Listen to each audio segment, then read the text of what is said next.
Ottava serie, alla 1 Patrick Ianiello, alla 2 Federico Rizzardi, alla 3 Jacopo Bianco, alla 4 Giovanni Furlan, alla 5 Michele Piccolo, alla 6 Mattia Tezza, alla 7 Mohamed Yusuf Kouadia, alla 8 Faraz Khan.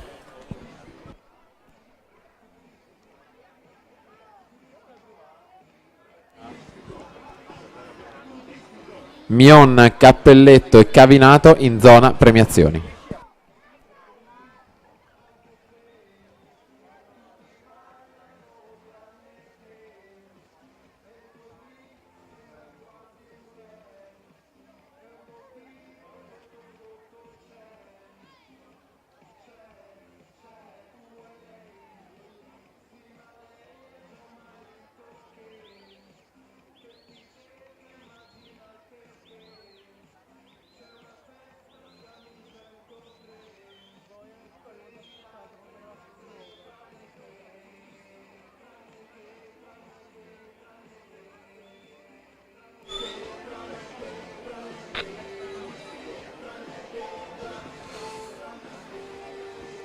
Nona serie in conclusione, Roberto Muscherà 1.16.75, se la giudica passa al comando della classifica provvisoria alla partenza ottava serie.